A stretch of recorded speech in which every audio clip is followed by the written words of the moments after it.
جب اللہ سبحانہ و تعالیٰ کسی سے محبت کرتے ہیں تو اللہ سبحانہ و تعالیٰ اس انسان کو آزماتے ہیں، اور آزمائش ایک ایسی چیز ہے جو اللہ تعالیٰ کے سب سے نیک لوگوں پر ہی آیا کرتی ہے۔ جتنا آپ نیکی میں زیادہ ہیں اتنی آزمائش زیادہ ہوگی۔ اس کی وجہ کیا؟ اس کی وجہ یہ کہ اللہ سبحانہ و تعالیٰ یہ دیکھنا چاہتے ہیں کہ کیا یہ بندہ میرا ہی ہے، کیا یہ میرا ہی پیارا ہے، کیا یہ پلٹ کر واپس میرے پاس ہی آتا ہے۔ میں آپ کو ایک زبردست کوٹ بتاتا ہوں ابن تیمیہ رحمہ اللہ کا۔ ابن تیمیہ کہتے ہیں کہ سلف یہ چاہتے تھے کہ ان پہ آزمائشیں آتی رہیں۔ اس کی وجہ کیا ہے؟ اس کی وجہ یہ ہے کہ آزمائشوں میں انہیں اللہ تعالیٰ سے بات کرنے کا موقع ملتا تھا، آزمائشوں میں انہیں اپنے آپ کو چیک کرنے کا موقع ملتا تھا، اور آزمائشوں میں انہیں اللہ کے آگے گر گڑانے کا موقع ملا کرتا تھا۔ تو وہ چاہتے تھے کہ اللہ سبحانہ و تعالیٰ کے ساتھ زیادہ سے زیادہ بات کریں، تو وہ یہ چاہتے تھے کہ ہماری دعا ڈیلے ہو۔ یہ بڑی عجیب بات ہے ہم جیسے لوگوں کے لیے جو دنیا داری میں پڑے ہوئے، ہمارے لیے بڑی عجیب بات ہے اور بڑی حیران کن بات ہے کہ کیا وہ یہ چاہتے تھے کہ ان کی دعا ڈیلے ہو؟ کیونکہ ہم سے تو ایک منٹ صبر نہیں ہوتا اور ہم شکوے کرنے لگ جاتے ہیں، دعا نہیں قبول ہو رہی، دعا نہیں قبول ہو رہی۔ اور بائی دا وے حدیث میں آتا ہے کہ اللہ تعالیٰ بے صبرے کی دعا قبول نہیں کرتا، یعنی کہ جو دعا کرے اور پھر مایوس ہو جائے کہ میری تو دعا قبول ہی نہیں ہوئی۔ Any how Salaf, they used to wish that, our duas be delayed, because that delay time was the time when they connected to Allah subhanahu wa ta'ala. تو میری بہنوں، میرے بھائیوں، آپ لوگ کبھی بھی اللہ سبحانہ و تعالیٰ کی رحمت سے مایوس نہ ہو، آزمائشوں سے مت گھبرائیں۔ I know کچھ آزمائشیں کمر توڑ دیتی ہیں، کچھ آزمائشیں، کچھ غم انسان کا سب کچھ لے جاتے ہیں، لیکن اللہ سبحانہ و تعالیٰ آپ کو آپ کی سکت سے زیادہ ٹیسٹ نہیں کریں گے، اور یہ صرف اس لیے کہ آپ بار بار اللہ سبحانہ و تعالیٰ سے کنیکٹ کریں۔ ریسنٹلی مجھے کسی نے کہا کہ میرے اوپر اتنی آزمائشیں کیوں ہیں، میرے اوپر اتنی مشکل کیوں ہے؟ جب میں کسی اور کو دیکھوں تو اس کے پاس یہ آسائشیں ہیں، اس کی میرٹل لائف بھی ٹھیک جا رہی ہے، اس کی زندگی بہت اچھی جا رہی ہے، تو میرے ساتھ ہی کیوں؟ تو میں نے کہا کہ دیکھیں، پہلی چیز آپ کمپیئر نہ کریں، کیونکہ ان کا اسکرپٹ اور ہے، آپ کا اسکرپٹ اور ہے، اور اللہ تعالیٰ کو آپ سے زیادہ محبت ہے کیونکہ اللہ سبحانہ و تعالیٰ نے آپ کو ایک کانسٹنٹ آزمائش میں ڈالا ہوا ہے، اور یہ صرف اس لیے ہے تاکہ آپ ان سے بات کرتے رہیں۔ ہی لوز یو، وہ چاہتے ہیں آپ ان سے گفتگو کرتے رہیں، وہ چاہتے ہیں آپ ان سے گفتگو کرتی رہیں۔ تو آپ اللہ تعالیٰ کے پاس جاتے رہیں، اللہ تعالیٰ کے ساتھ کنیکٹ کرتے رہیں، کرتی رہیں، کیونکہ یہی چیز آپ کی روح کو مضبوط کرے گی، اور اللہ تعالیٰ آپ کو اس طرح اس سچویشن سے نکالیں گے، اس طرح نکالیں گے کہ آپ لوگ دنگ رہ جائیں گے، آپ لوگ حیران ہو جائیں گے۔ تو یہ اللہ کی محبت ہے، اس کو کبھی بھی زحمت نہ سمجھیے گا۔ اللہ تعالیٰ ہم سب پر آسانی فرمائے، اللہ تعالیٰ ہم سب کی آزمائشیں ان کو آسان فرمائے، اللہ تعالیٰ ہم سب کے لیے عافیت والا جب میں نے قرآن مجید کھولا تو یقین کیجئے کہ یہی یہ پیسیج میرے سامنے آیا، اور جب میں نے وہ آیات پڑھی، ان کا مطالعہ کیا، تو مجھے بہت سکون ملا۔ آپ سب کے ساتھ شیئر کرنا چاہوں گا۔ جب میں نے قرآن مجید کھولا تو سورہ الانبیاء چیپٹر 21 اس کی چند آیات میرے سامنے آئیں۔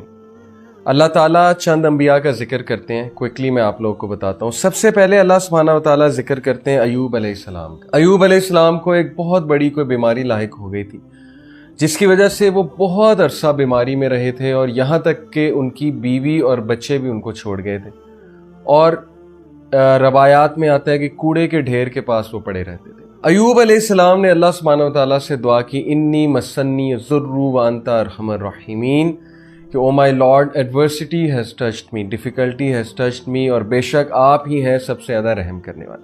تو اللہ سبحانہ و تعالیٰ آپ جواب دیتے ہیں۔ اللہ تعالیٰ کیا کہتے ہیں؟ And remember Ayub when he cried to his Lord, کہ indeed distress has seized me and you are the most merciful of those who show mercy.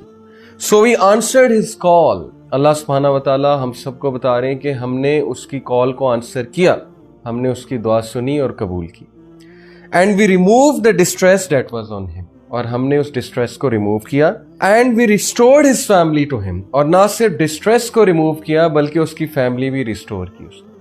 تو اللہ تعالیٰ امید دلاتے ہیں کہ جب بھی انسان ہمیں پکارتا ہے اور بہت بیچارگی میں پکارتا ہے تو اللہ سبحانہ و تعالیٰ ضرور رپلائی کرتے ہیں، اور اس کو وہ سب دیتے ہیں جو وہ مانگ رہے ہیں۔ اس کے بعد اللہ سبحانہ و تعالیٰ اسماعیل علیہ السلام، ادریس علیہ السلام اور ذوالکفل علیہ السلام کی بات کرتے ہیں کہ وہ تمام کے تمام الصابرون میں سے تھے، پیشنٹ میں سے تھے۔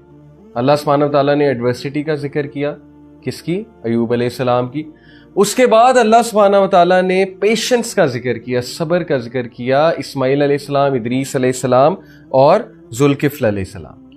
اس کے بعد دیکھیے پھر اللہ سبحانہ و تعالیٰ کہتے ہیں کہ ہم نے ایڈمٹ کیا انہیں ان آر مرسی verily they were of the رائٹیس، ہم نے انہیں اپنی رحمہ میں ایڈمٹ کیا کیونکہ وہ نیکوکار تھے۔ پیغام ہمیں یہ دیا جا رہا ہے کہ اگر تم بھی نیک ہوگے، تم بھی اگر پیشنٹ ہوگے اور تم بھی ہمارے شکر گزار بنو گے تو اللہ سبحانہ تعالیٰ تمہیں اپنی رحمت سے گھیر لیں گے، اور اللہ کی رحمت سے عمدہ چیز اور کیا ہے۔ اس کے بعد ذکر ہوا ذُنُّون، یونس علیہ السلام جو کہ مچھلی کے پیٹ میں تھے اور بہت ڈپریسنگ سچویشن تھی، ایسی سچویشن تھی کہ دنیاوی اسباب کے لحاظ سے دیکھا جائے تو کوئی مدد کے لیے نہیں آ سکتا تھا اور کبھی بھی نہیں نکل سکتے تھے۔ تو اس بیچارگی کی سچویشن میں، اس ڈارکنیس میں انہوں نے اللہ سے کہا لا الہ الا انت سبحانک انی کنت من الظالمین، تو اللہ سبحانہ و تعالیٰ کہتے ہیں سو وی آنسرڈ ہز کال، ہم نے اس کی کال کو آنسر کیا اور ڈیلیورڈ ہم from the distress and this we deliver the believers, اور اسی طرح ہم مومنین کو نکال لیا کرتے ہیں ڈسٹریس سے اور ڈارکنیس والے فیس سے۔ تو یہ ورد ہمیں بہت کرنا چاہیے۔ اور اس کے بعد ذکر کیا اللہ سبحانہ و تعالیٰ نے زکریہ علیہ السلام کا کہ جب کہ انہوں نے بہت امید سے دعا کی اللہ سبحانہ و تعالیٰ سے کہ اللہ تعالیٰ آپ مجھے بغیر اولاد کے مت چھوڑیے گا، اور آپ کو پتہ ہے کہ یہ امپاسبل سچویشن تھی۔ میڈیکل سائنس کہتی ہے کہ ان کی بیوی بانجھ ہو چکی تھی، لیکن اللہ سبحانہ و تعالیٰ نے انہیں اس ایج میں اولاد دی جب ہم سوچ بھی نہیں سکتے۔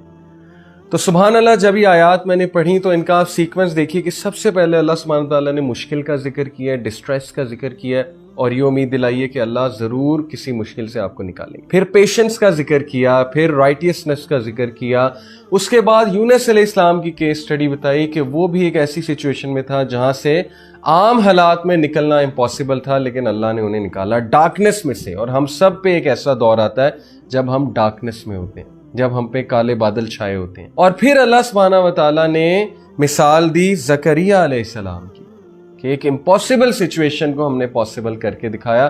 تو یہ ہے اللہ سبحانہ و تعالیٰ کا تعارف۔ اللہ ڈسٹریس سے بھی نکالتا ہے، ڈارکنیس سے بھی نکالتا ہے، امپاسبل کو پاسبل بھی کرتا ہے۔ تو اللہ سے امید کبھی نہ چھوڑیے گا، اللہ سے مانگتے رہیے گا، دعا کرتے رہیے گا، اللہ تعالیٰ تقدیر بھی بدل دیتے ہیں۔ اللہ تعالیٰ ہم سب پہ اپنا خاص رحم و کرم فرمائے، ہم سب کو اپنی حفظ و امان میں رکھیں۔